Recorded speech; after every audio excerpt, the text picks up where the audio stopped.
বলি, হঠাৎ করে কি পাতুরি খেতে ইচ্ছে করছে, অথচ বাড়িতে সেই রকম কিছুই নেই। তাহলে চলুন মায়ের মতো করে খুব সহজ ঘরোয়া উপকরণ দিয়ে একটি পাতুরির রেসিপি আজ শেয়ার করি। নমস্কার বন্ধুরা, রূপাস প্ল্যান ডেলি লাইফে সবাইকে অনেক অনেক স্বাগত। অত্যন্ত লোভনীয় স্বাদের একটি পাতুরির রেসিপি নিয়ে আজ হাজির হলাম। আশা করছি আপনাদের খুব ভালো লাগবে, আর ভালো যদি লাগে অবশ্যই বাড়িতে এভাবে ট্রাই করবেন, আর আমাকে অনেক অনেক ভালোবাসা দিতে কিন্তু ভুলবেন না। যেহেতু কুমড়ো পাতার পাতুরি, তাই এখানে বেশ কয়েকটা ছোট বড় মাঝারি সাইজের কুমড়ো পাতা কিন্তু আমি নিয়ে নিয়েছি। আমি এপিট ওপিট করে প্রত্যেকটা পাতা খুব সুন্দর করে ধুয়ে পরিষ্কার করে নিয়েছি। এইবারে এক একটা পাতার এই যে পিছন দিকে একটু এইভাবে ছুরি দিয়ে কেটে এই শিরাগুলোকে তুলে, মাঝখানের যে শিরাটা সেইটা এইভাবে তুলে তুলে প্রত্যেক কটা পাতা আর ওইভাবে একই রকম করে তুলে আমি ফেলে দিচ্ছি। এটা আস্তে আস্তে খুব সাবধানে করতে হবে যাতে পাতাটা না ছিঁড়ে যায়, তাহলে তো পাতুরিটা তৈরি করতে খুবই অসুবিধা হবে। খুব সাবধানে এটা আস্তে আস্তে এইভাবে করে নেবেন। সব কটা পাতাই এইভাবে আমি শিরাটা তুলে নিচ্ছি। প্রত্যেক কটা পাতা ওইভাবে করে নিয়ে আমি এইবার প্যানের মধ্যে নিয়ে নিচ্ছি। আমি সরাসরি একটা ফ্রাইং প্যানের মধ্যে এটা তুলে নিচ্ছি পাতাগুলো। এইবার গ্যাসের মধ্যে আমি প্যানটা বসিয়ে দিয়েছি, দিয়ে একটু কিছুটা পরিমাণ জল আমি এখানে দিয়ে দিচ্ছি। যেহেতু পাতাগুলো খসখসে, পাতুরি তৈরি করতে অসুবিধা হবে, আর তারই সাথে যদি পাতার মধ্যে কোনো রকম পোকামাকড় থেকে গিয়ে থাকে সেটাও কিন্তু পরিষ্কার হয়ে বেরিয়ে আসবে। কিছুটা পরিমাণ জল আর খুব অল্প পরিমাণ একটু নুন দিয়ে আমি একটু অল্প সময়ের জন্য পাতাটা একটু এরকম ঢাকা চাপা দিয়ে ভাপানোর মতো করে নেব। আজ আমি পাতুরিটা তৈরি করব কাতলা মাছ দিয়ে। হ্যাঁ বন্ধুরা, কোনো ইলিশ নয়, ভেটকি নয়, চিংড়ি নয়, নিয়ে নিয়েছি এখানে কাতলা মাছ। আমি 3 পিস কাতলা মাছকে একটু মাঝখান থেকে এইরকম করে কেটে ছোট করে নিয়েছি। পিসগুলো অনেকটাই বড় ছিল, তাই একটু, যেহেতু পাতুরি করব তাই একটু ছোট করে নিলে সুবিধা হবে মনে হয়েছে, তাই আমি ছোট করে নিয়েছি। আপনারা আপনাদের খুশি মতো বা ইচ্ছে মতো কিন্তু নিয়ে নিতে পারেন। নুন দিয়ে দিলাম, আর দিয়ে দিলাম একটু গোলমরিচের গুঁড়ো, আর তারই সাথে দিয়ে দিচ্ছি এক টুকরো লেবুর রস।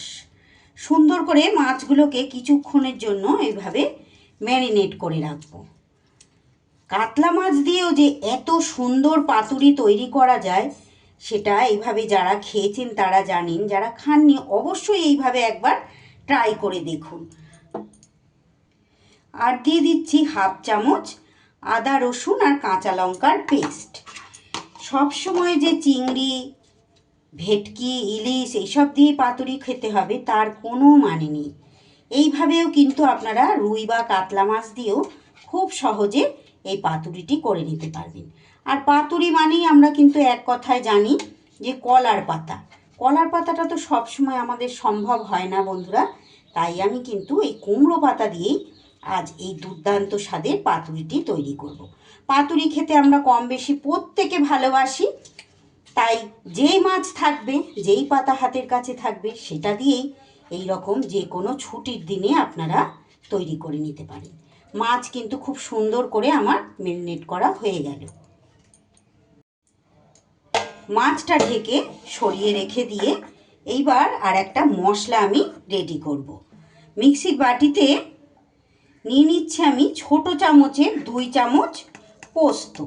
আমি যেরকম মাছের পরিমাণ নিয়েছি সেই রকম মতোই কিন্তু মশলা নিয়ে নিচ্ছি। আর নিয়ে নিলাম ওই ছোট চামচেরই হাফ চামচ মতো সাদা সর্ষে, আর ওই চামচেরই ভর্তি ভর্তি 1 চামচ নিলাম কালো সর্ষে।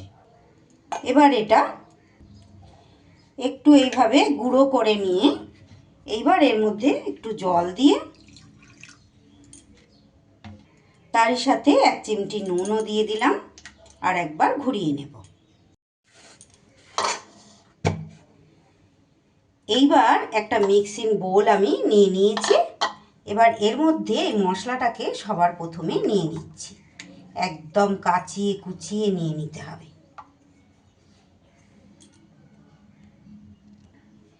এইবার এটার মধ্যে কিছু ঘরোয়া উপকরণ আমি দিয়ে দেব। সবার প্রথমে দিয়ে দিচ্ছি বুঝে শুনে খুব সামান্য পরিমাণ একটু নুন, কারণ মাছে নুন দেওয়া আছে আর এই মশলার মধ্যেও কিন্তু পেস্ট করার সময় সামান্য নুন দিয়েছি।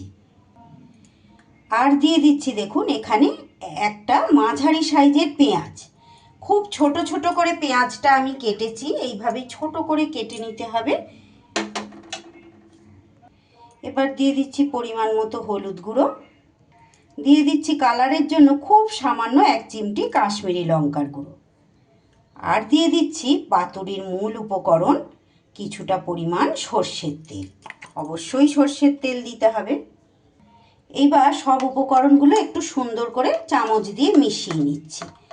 আমার মার কাছে মানে প্রায় সময় আমরা এরকম পাতুরি খাওয়ার বায়না ধরতাম, আর মা মাঝে মধ্যেই কিন্তু এই রকম পাতুরি রান্না করে আমাদের খাওয়াতেন। এর আগেও আমার মায়ের হাতের তৈরি নিরামিষ পাতুরি রেসিপি আমার চ্যানেলে দেওয়া আছে বন্ধুরা, যারা দেখেননি অবশ্যই দেখে নিতে পারেন। সুন্দর করে সব কিছু মিশিয়ে নিয়ে এইবার যে মাছটা মেখে আমি ঢাকা দিয়ে রেখেছিলাম সেই মাছের টুকরোগুলো এর মধ্যে দিয়ে দিচ্ছি, মশলা সহই দিয়ে দিলাম।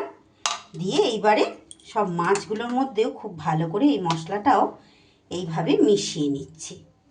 এইভাবে একদিন করে খেয়ে দেখবেন বন্ধুরা, ভীষণ ভালো হয়।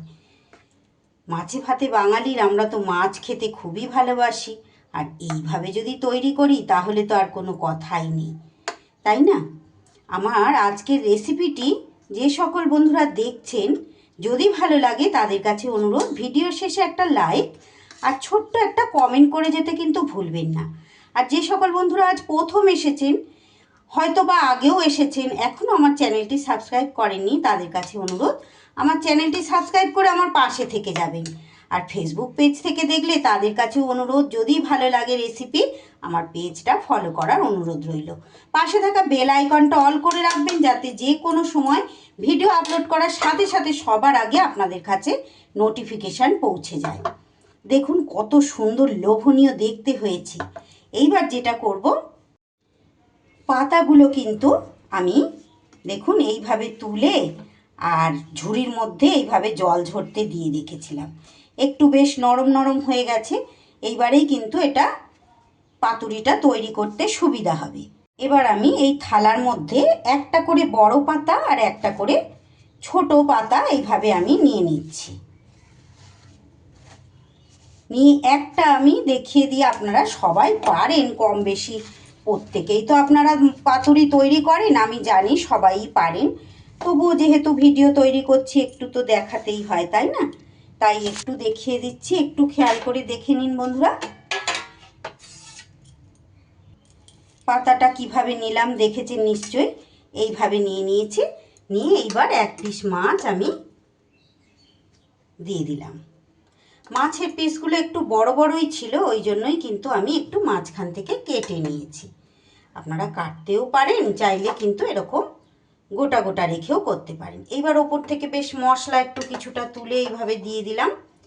দিয়ে এবার একটা চেরা কাঁচা লঙ্কাও এর ওপর দিয়ে দিলাম, আর তারই সাথে ওপর থেকে আবারও এই যে 1 চামচ কাঁচা সর্ষের তেল দিয়ে দিলাম। দিয়ে এইবার এটা সুন্দর করে মুড়িয়ে নিতে হবে। আগে এই দিকটা দিয়ে দেব, বোটার দিকটা, তারপরে এইভাবে চৌকো চৌকো করে কিন্তু মুড়ে নেবেন। আর যেহেতু পাতাটা আমার একটু ভাপিয়ে নেওয়া আছে, সেই হেতু কিন্তু পাতা বাঁধার কোনো দরকার নেই। এইভাবে দুটো দুটো পাতা দিয়ে এইভাবে আমি প্রত্যেক কটা দেখুন কত সুন্দর হয়ে গেল, এইভাবে তৈরি করে নেব। এইবার গ্যাসে আমি দেখুন একটা কড়াই বসিয়ে দিয়েছি। কড়াইতে দিয়ে দিচ্ছি খুব অল্প পরিমাণ, ওই 1.5 থেকে 2 চামচের মতো সর্ষের তেল। তেলটা বেশ সুন্দর করে এইভাবে একটু গরম করে নিতে হবে। কড়াইতে ছড়িয়ে দিলাম। এবার তেল বেশ ভালো করে গরম হয়ে গেলে এইবার যেগুলো তৈরি করলাম আমি, দেখুন যে দিকটা মুড়িয়েছি সেই দিকটা এরকম নিচের দিকে দিতে হবে। এইভাবে প্রত্যেক কটা পাতুরি কিন্তু সাজিয়ে নেব। সুন্দর করে সবগুলো কিন্তু এইভাবে আমি সাজিয়ে দিয়েছি। এবার ঢাকা চাপা দিয়ে লো ফ্লেমে একদিকটা 2 থেকে 3 মিনিট ভাপিয়ে নেব। ফিরে এলাম বন্ধুরা আমি 5 মিনিট পর। এত সুন্দর ফ্লেভার আসছে যে কি বলবো। এইবার আস্তে আস্তে সব কটাই এইভাবে উল্টিয়ে দিতে হবে।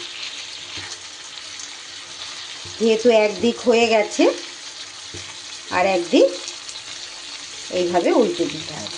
খুব সাবধানে আস্তে আস্তে কাজটা কিন্তু করতে হবে, যাতে পাতাগুলো কোনোভাবেই না ছিঁড়ে যায়। এইভাবে ধরে ধরে সবগুলোই উল্টে দিচ্ছি। খুব সহজে যে কোনো দিন আপনারা যে কোনো সময় এটা কিন্তু করে নিতে পারবেন। দুপুরবেলা গরম ভাতের পাতে আহা, এই 1 পিস করে পাতুরি হলে আর কিচ্ছু লাগবে না। এটা দিয়েই পুরো ভাত খাওয়া হয়ে যাবে। আমার পাতুরি এই টাইপের রেসিপি আমার কর্তামশাইয়ের তো ভীষণ প্রিয়। যেদিনই বানাবো এটা ছাড়া আর তার কিছু লাগবে না। এবার আবারও ঢাকা দিয়ে দেব। ফিরে এলাম বন্ধুরা অনেকটা সময় পর। মাঝখানে কিন্তু আরও একবার আমি সব পাতুরিগুলো এইভাবে উল্টিয়ে দিয়ে গেছিলাম, সেটা আর আপনাদের সঙ্গে শেয়ার করিনি। এটা 20 মিনিট ধরে লো ফ্লেমে এইভাবে উল্টে পাল্টে কিন্তু একদম এরকম ভাজা ভাজা করে নিতে হবে। যখন দেখবেন পাতাগুলো এইরকম হালকা পোড়া পোড়া ভাব হয়ে যাচ্ছে, তখন বুঝবেন যে পাতুরিটা কিন্তু সুন্দর করে হয়ে গেছে। আর এই যে দেখুন কড়াইয়ের মধ্যে যে তেলটা বেরিয়েছে, এটা পাতার মধ্যে তো অনেকটা জল থাকে, সেই জল আর তেল মিলিয়ে কিন্তু বেরিয়েছে। এই তেলটা আপনারা চাইলে কিন্তু অন্য কোনো রেসিপির মধ্যে কাজে লাগিয়ে দিতে পারেন। সবগুলো আবারও একবার সুন্দর করে উল্টে পাল্টে দিয়ে এবার গ্যাস আমি বন্ধ করে স্ট্যান্ডিং টাইমে ঢাকা দিয়ে এগুলো একটু ঠান্ডা হতে দেব। মাছ ভিতরে একদম নিশ্চিন্তে এটা কিন্তু সিদ্ধ হয়ে গেছে, কারণ আমার এটা 20 মিনিট টাইম লেগেছে পাতুরিটা তৈরি করতে। দেখুন সবগুলো আমি একটা প্লেটের মধ্যে তুলে কড়াই থেকে নিয়ে নিয়েছি। এবার একটা আপনাদের খুলে একটু দেখাই, দেখুন কতটা লোভনীয় হয়েছে।